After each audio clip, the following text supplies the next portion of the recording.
नमस्कार, मैं हूं संजय शर्मा। आप देख रहे हैं 4 PM news network. Rahul Gandhi एक दायरे में रहते हैं, बहुत तीखा नहीं बोलते हैं, हालाँकि सारी बात कह देते हैं। अंबानी अडानी कैसे र रईस हो रहे हैं, आम आदमी के कैसी जेब खाली हो रही है, हरियाणा चुनाव में डिटेल में बता रहे हैं। देखिए, प्रियंका गांधी ने तो क्रांति कर दी है। प्रियंका गांधी ने जो तेवरों के साथ हरियाणा में एंट्री करी है, उसने बीजेपी की हवा निकाल दी है। विनेश फोगाट के कार्यक्रम में प्रियंका गांधी का भाषण सुनने लायक था। विनेश फोगाट ने भी कहा कि अगर मैं ओलंपिक खेल पाई तो केवल प्रियंका गांधी की वजह से। और हरियाणा की राजनीति में जो कुछ हो रहा है वो बीजेपी की नींद उड़ाने वाला है। प्रधानमंत्री को समझ आ गया कि कश्मीर हरियाणा हाथ से निकल सकता है। महाराष्ट्र की हालत खराब है। अगर कश्मीर और हरियाणा के नतीजे बीजेपी के खिलाफ आए तो महाराष्ट्र और झारखंड में वैसे भी बैंड बच जाएगी। इसीलिए प्रधानमंत्री भाग भाग के झारखंड पहुंच रहे हैं कि स्कोर 3-0 ही हो जाए, 3-1 हो जाए, ये ज्यादा बेहतर है। 4-0 और 3-1 हो जाए तो ज्यादा बेहतर है। अभय दुबे जी से राजनीति के इन तमाम पहलुओं पर हमने बातचीत की। बहुत शानदार बातचीत है। आपसे अनुरोध है कि पूरा सुनिएगा और अपनी राय से अवगत कराइएगा। चैनल को सब्सक्राइब और ज्वाइन करना ना भूलें। चलते हैं अभय दुबे जी के पास। 4 PM न्यूज नेटवर्क में स्वागत है अभय दुबे जी आपका। देश इस समय राष्ट्रपिता महात्मा गांधी को याद कर रहा था, और देश ही नहीं बल्कि मैं कहूंगा पूरी दुनिया याद कर रही थी। दुनिया जिस तरह से युद्ध के एक नए क्षेत्र में जा रही है, लोग डर रहे हैं कहीं ये तीसरे विश्व युद्ध की आहट तो नहीं है। उसमें पूरी दुनिया कह रही है कि इस समय राष्ट्रपिता महात्मा गांधी के संदेशों की आज पूरी दुनिया को जरूरत है। उनके अहिंसा के पाठ को पूरी दुनिया को जरूरत है। जिस समय कल पूरा दुनिया गांधी को याद कर रही थी, उस समय कंगना रनौत जी, बीजेपी की सबसे महत्वपूर्ण सांसद, मोदी जी की प्रिय सांसद, महत्वाकांक्षी सांसद, कंगना रनौत जी ने एक ट्वीट किया और उसमें उन्होंने लिखा कि देश के राष्ट्रपिता नहीं होते, देश के तो लाल होते हैं। और लाल बहादुर शास्त्री की फोटो लगा के उन्होंने ये ट्वीट कर दिया। लाल बहादुर शास्त्री भी देश की धरोहर है। इतना ईमानदार आदमी, इतना ईमानदार नेता, जो एक जरा सी बात पे इस्तीफा तक दे सकता हो, सादगी की मिसाल हो, बिल्कुल सम्मान होना चाहिए। लेकिन देश के पिता नहीं हो सकते, यानी राष्ट्रपिता महात्मा गांधी को रिजेक्ट करने की एक पहल की है, वो भी भारतीय जनता पार्टी की सांसद कंगना रनौत ने। क्या बीजेपी को अब ये घोषित कर देना चाहिए कि जिस तरह से छुपा एजेंडा है संघ का कि गांधी और नेहरू को, उनके भारत को, गांधी नेहरू के सपनों को अलग करना है। आम जन में नेहरू की छवि तो तार तार करते हैं, गांधी पे हमला करने की सीधी हिम्मत नहीं करते हैं, क्योंकि गांधी इस देश की आत्मा है। लेकिन अब भारतीय जनता पार्टी की सांसद ने खुलेआम कह दिया कि देश का कोई पिता नहीं होता, कोई राष्ट्रपिता नहीं होता, लाल होते हैं। कंगना रनौत की इस बात को कितना से गंभीरता से लेना चाहिए, और क्या मतलब है गांधी के अपमान का, और बीजेपी खामोश क्यों है? कांग्रेस ने हमला बोला है बाद में। देखिए, मुझे तो याद आ रहा है कि ये राष्ट्रीय स्वयंसेवक संघ और भारतीय जनता पार्टी के सिद्धांतकारों, कार्यकर्ताओं और नेताओं का एक पुराना शगल है कि वो नेहरू को पटेल के मुकाबले खड़ा करते हैं, पटेल को नेहरू के खिलाफ खड़ा करते हैं और लाल बहादुर शास्त्री को गांधी के मुकाबले खड़ा करने की कोशिश करते हैं। तो ये एक बड़ी अजीब सी बात है। आप अगर संघ के आधिकारिक दस्तावेजों को देखेंगे और भारतीय जनता पार्टी के लोगों के आधिकारिक वक्तव्यों को देखेंगे, तो उसमें तो वो गांधी जी को राष्ट्रपिता कहते हुए, मानते हुए नजर आएंगे और वो चाहते हैं कि इस नाम पर जितने भी उनको फायदे मिल सकते हैं जनता की निगाह में, वो फायदे उनको प्राप्त हों। लेकिन इन सब लोगों के मन में गांधी जी के प्रति एक छिपी हुई प्रतिहिंसा है। मैं प्रतिहिंसा शब्द का इस्तेमाल कर रहा हूं। गांधी जी के मन में छिपी हुई प्रतिहिंसा है, इसलिए इनके बीच में गॉडसेवादी भी सक्रिय हैं। यहां तक कि गांधी जी को निशाना बना, गांधी जी की मूर्ति पर निशाना बनाकर पूरा गांधी जी की हत्या का इनेक्टमेंट करना, गांधी जी की हत्या का पूरा सीन जो है ना, वो पूरा दृश्य मतलब अभिनीत करना, ये सब काम भी भारतीय जनता पार्टी और राष्ट्रीय स्वयंसेवक संघ के भीतर सक्रिय गॉडसेवादी इस काम को कर चुके हैं। और इनके ऊपर ऊपर से भले ही आपत्ति की जाए, लेकिन इन लोगों के मन में बड़ी गुदगुदी पैदा होती है। अब देखिए, कंगना राणावत ने किया क्या है। कंगना राणावत ने लाल बहादुर शास्त्री के नाम में जो लाल शब्द लगा हुआ है, उसके साथ उन्होंने एक खेल किया है कि ये भारत के लाल हैं। और चूंकि गांधी जी को राष्ट्रपिता कहा जा रहा है, इसलिए उस बात का खंडन किया है कि किसी राष्ट्र का कोई पिता नहीं होता। कंगना राणावत को इतना भी नहीं पता है कि सभी देशों के फाउंडिंग फादर्स होते हैं, यहां तक कि संविधान के भी फाउंडिंग फादर्स होते हैं, अमेरिका के भी फाउंडिंग फादर्स हैं। सभी देशों में कुछ ऐसी हस्तियां होती हैं जिनको उनका राष्ट्रपिता या उनका संस्थापक ये माना जाता है, और गांधी जी को राष्ट्रपिता बड़े प्रेम से कहा जाता है। बहुत बड़े पैमाने पर गांधी जी को राष्ट्रपिता कहा जाता है। और गांधी जी को राष्ट्रपिता कहने वालों में जानते हैं किस आदमी ने सबसे पहले उनको राष्ट्रपिता कहा था? सुभाष चंद्र बोस ने गांधी जी को सबसे पहले राष्ट्रपिता कहा था। आप सोचिए, वही सुभाष चंद्र बोस जिनको कंगना रनावत कहती हैं कि वो भारत के पहले प्रधानमंत्री थे, फर्स्ट प्राइम मिनिस्टर थे, उन्हीं सुभाष चंद्र बोस ने पहली बार गांधी जी को राष्ट्रपिता की संज्ञा दी थी। कोई गांधी जी ने अपने आप को थोड़ा राष्ट्रपिता की संज्ञा दी थी। वो तो इस प्रकार की बातों से बहुत नाराज भी रहते थे। एक मीटिंग में जब इसमें मोहम्मद अली जिन्ना भी मौजूद थे, जब गांधी जी को पहली बार महात्मा कहा गया, तो वहां पर जिन्ना ने खड़े होकर ये मानने से इनकार कर दिया कि ये महात्मा है गांधी जी को। तो गांधी जी ने भी कहा कि नहीं, मुझे महात्मा कहने की कोई आवश्यकता नहीं है, लेकिन वहां पे जो मौजूद लोग थे वो लगातार गांधी जी को महात्मा कहते रहे, और उन्होंने जिन्ना को एक शब्द भी नहीं बोलने दिया, पूरी तरीके से उनको हूट कर दिया। ये स्टैनली वोलपर्ट ने जो जिन्ना के ऊपर किताब लिखी है, उसमें ये पूरा प्रकरण दर्ज है। मैंने उस किताब का हिंदी में अनुवाद किया है, इसलिए मैं इस बात को जानता हूं। अच्छा, मैं कहना ये चाहता हूं कि कंगना रनावत को पता ही नहीं है दरअसल वो क्या बोल रही हैं। कंगना रनावत को पता ही नहीं है दरअसल वो अपनी पार्टी का फायदा कर रही है कि नुकसान कर रही हैं। इस बात पे कौन लोग उनके लिए तालियां बजाएंगे?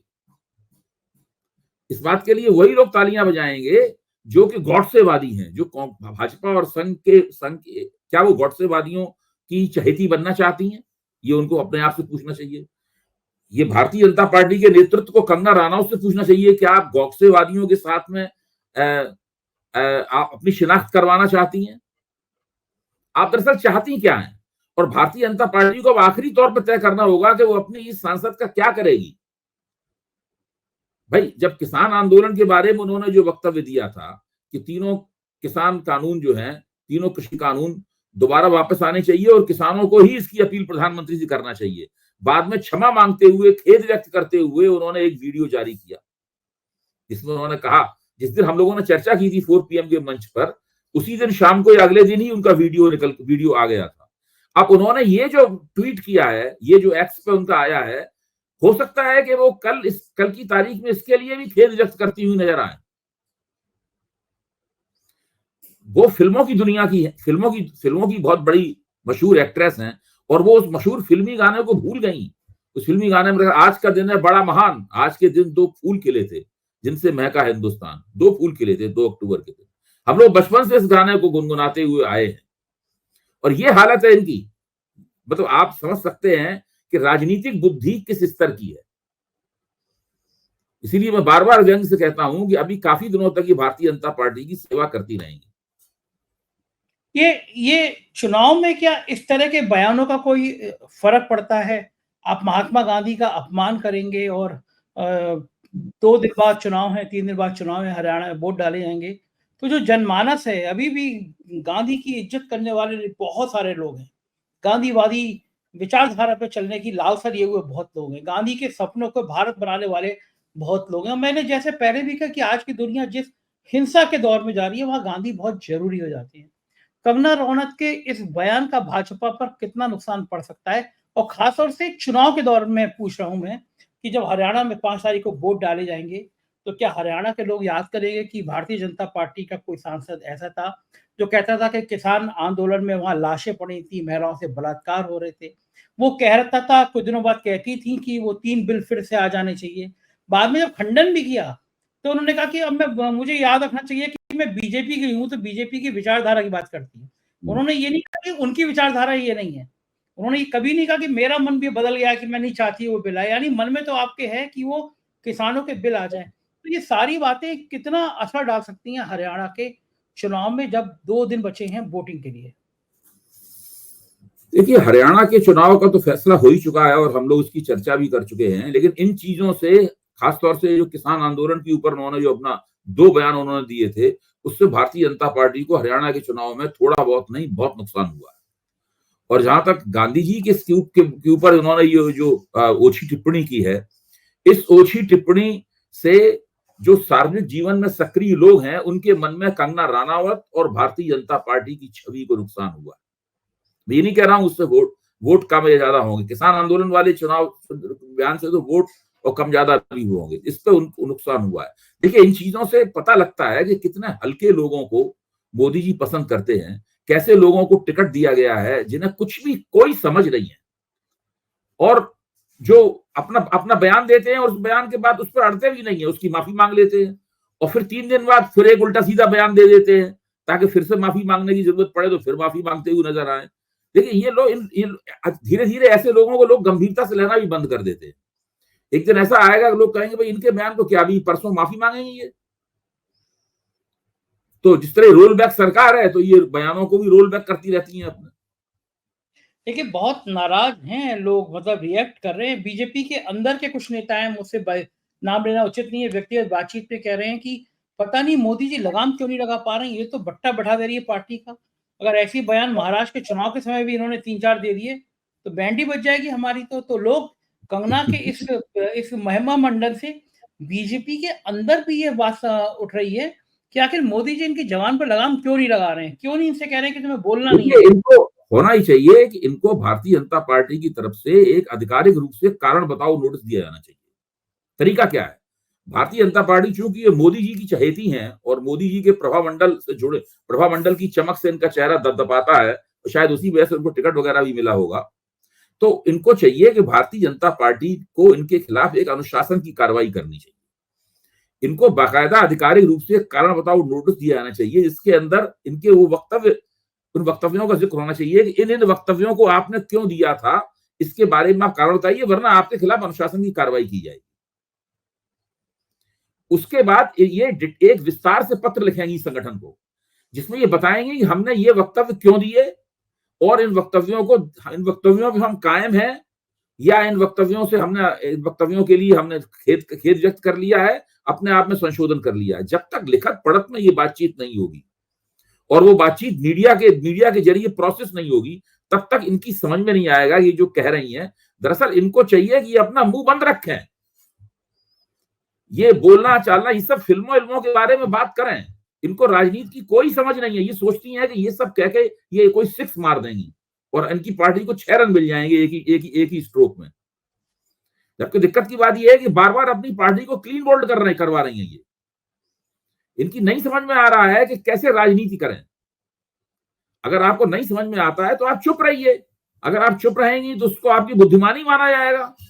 शेक्सपियर ने कहा भी है अपने नाटक मर्चेंट ऑफ वेनिस में कि जो क्लाउन होता है, यानी जो विदूषक होता है, वो जो मर्चेंट ऑफ वेनिस का जो विदूषक है वो कहता है कि मैं चुप रहूंगा क्योंकि मेरी चुप्पी जो है मेरी बुद्धिमानी का सबूत मानी जाएगी।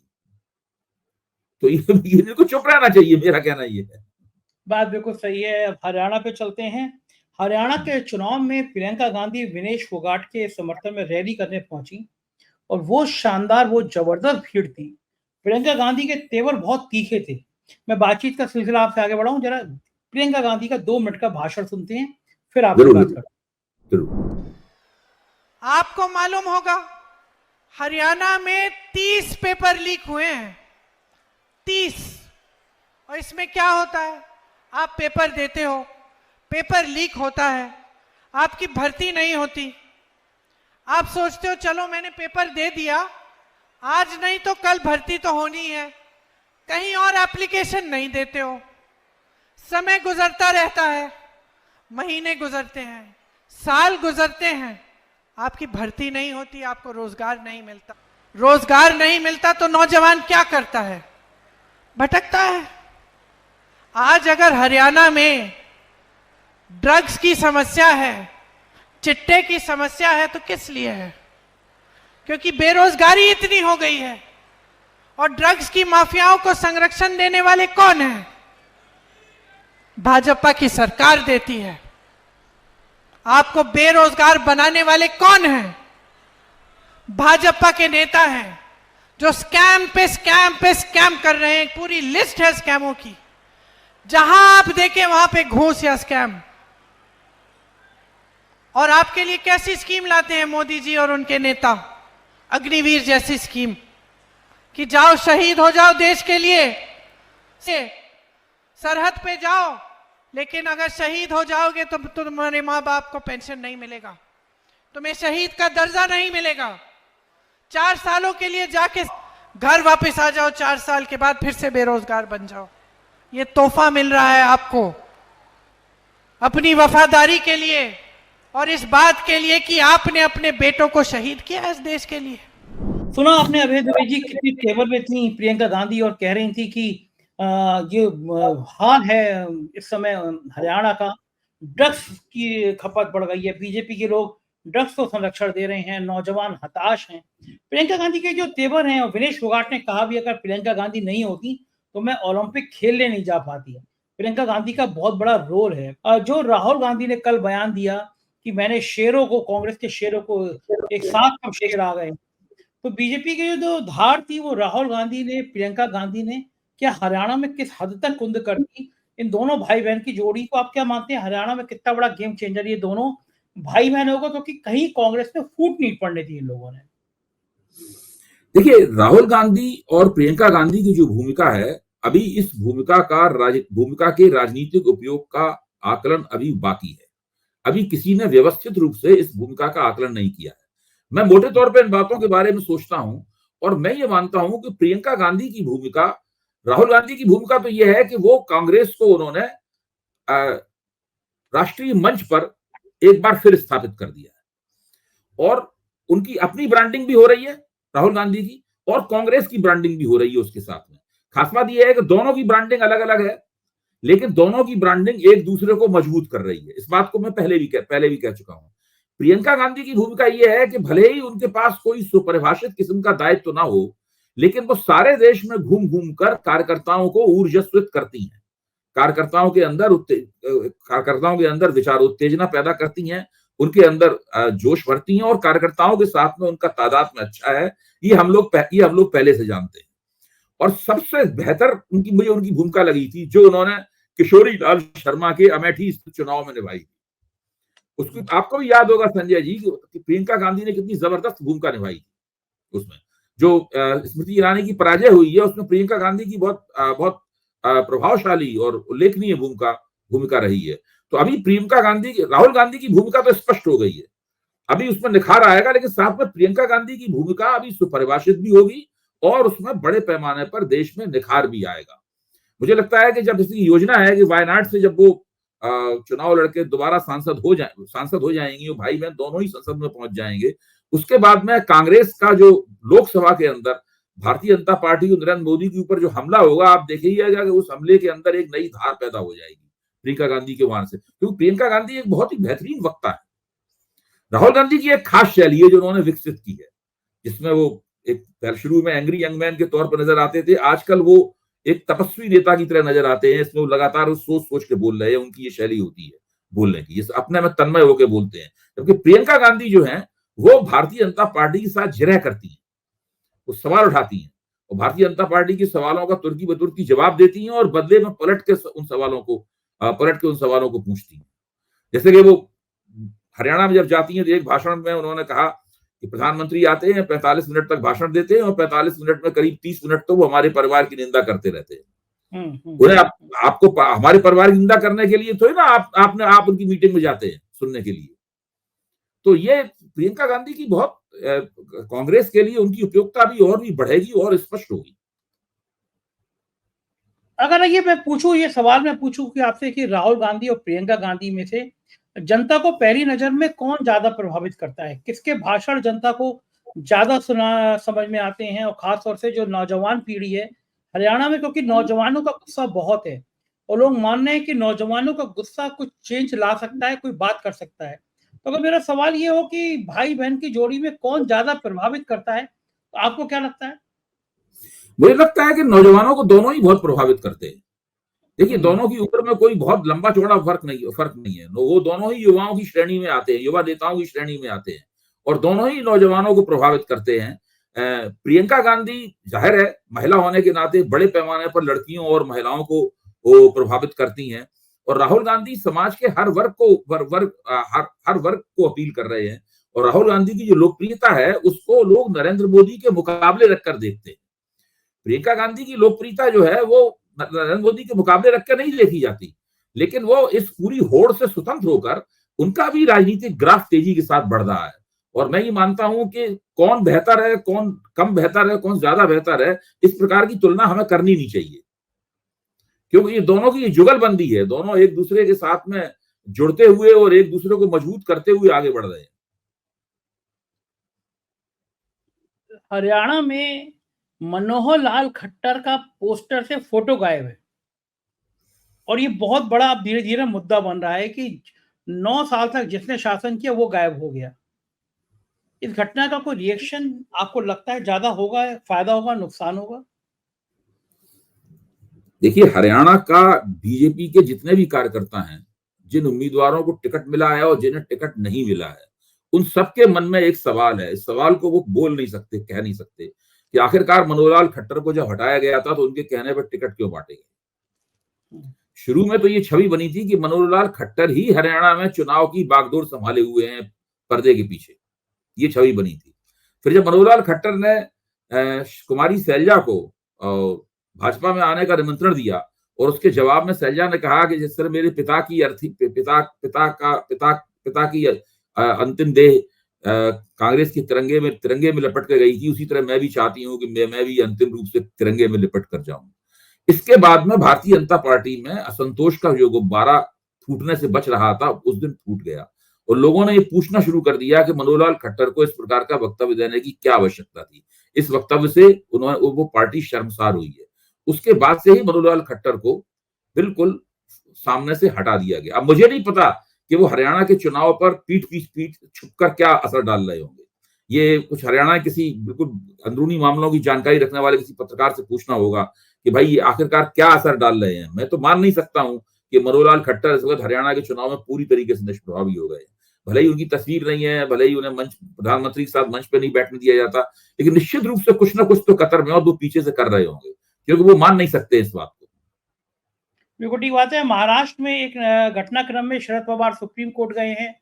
उनका मानना है कि जब तक फाइनल आदेश नहीं हो जाता सुप्रीम कोर्ट से, तब तक अजीत पवार को घड़ी के चुनाव चिन्ह से रोका जाए। क्या लग रहा है, बीच में तो ये खबरें आ रही थी कि अजीत पवार शरद पवार के साथ जा सकते हैं, मतलब चाचा भतीजा फिर एक फोरम पे आ सकते हैं। क्या ये ऐसी चर्चाओं को रोकने के लिए ये शरद पवार ने कदम उठाया है, या अंदर-अंदर अजीत पवार शरद पवार के बीच में चुनाव कुछ चल चिन्ह रहा है? संजय जी, चुनाव चिन्ह की और असली राष्ट्रवादी कांग्रेस कौन है, इसकी लड़ाई का एक कानूनी पहलू है। वो कानूनी पहलू चुनाव आयोग द्वारा दिए गए फैसले से संबंध रखता है। वो कानूनी पहलू अदालतों में इस मामले को लेकर जद्दोजहद करने से संबंधित है। अगर अजित पवार आ ही जाते अब तक तो उन्हें ये करने की जरूरत नहीं पड़ती, लेकिन चूंकि अजित पवार अभी तक नहीं आए हैं और वो आएंगे कि नहीं आएंगे, या एक किसी तार से बंधे हुए अभी तक महायुति में ही लटके रहेंगे हवा में, इसलिए वो कानूनी लड़ाई तो उन्हें लड़नी है शरद पवार को। जहां तक उनके महाविकास अघाड़ी में या राष्ट्रवादी कांग्रेस में लौटने का सवाल है, वो तो परिवार के अंदर की बात है। परिवार के अंदर वो किस तरीके से वो प्रोसेस होगी, इसके बारे में कोई कुछ नहीं कह सकता। बहुत अजित पवार ने परिवार में लोगों को बहुत आहत किया है भाई। आखिरकार तो उन्होंने शरद पवार की बेटी के खिलाफ अपनी पत्नी को लड़वाया। हाँ, ये सब तो काम करवाया उन्होंने। उनसे सामने सवाल भी पूछे जाते हैं कि क्या आपसे अमित शाह ने कहा था कि आप अपनी पत्नी को सुप्रिया सुले के खिलाफ लड़वा दीजिए। सही बात। बाद में उन्होंने गलती भी मानी कि हमने गलत किया। हाँ, सफाई भी दे रहे थे कि परिवार के उसमें नहीं जाना चाहिए। लेकिन लोग ये भी मान रहे हैं, बहुत किया।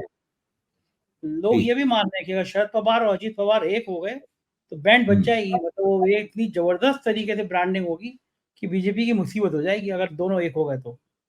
मेरा तो मानना है कि अगर वो वहां बने भी रहे तब भी बीजेपी की मुसीबत होगी। हालात मुझे नहीं लगता है कि भारतीय जनता पार्टी को किसी भी किस्म की, अगर अजित पवार के वहां बने रहने से राहत मिलने वाली है। प्रधानमंत्री 17 दिन में दूसरी बार झारखंड पहुंच गए। वहां पे 80,000 करोड़ की योजनाओं का उन्होंने मतलब दिया है कि झारखंड में ये पैसा बांटने का जो चलन है ना, कि राजा आया और राजा ने ये कहा चुनाव हो रहे हैं, पकड़ो पैसे, जैसे नेता बांटते हैं पैसे। हालांकि जो पैकेज दिए जाते हैं चुनाव से पहले, बिहार के लोग आज तक याद करते हैं, आते नहीं है। वो चुनाव की घोषणा होती है तो नितिन गडकरी ने भी कह दिया कि सरकार विश्वकन्या होती है, इसके पास मत जाओ, इसका भरोसा मत करो, जितना पास जाओगे उतना डुबो देगी। तो अब तो सीधा सीधा नितिन गडकरी ने बता दिया कि ये सरकार पे भरोसा नहीं करना चाहिए।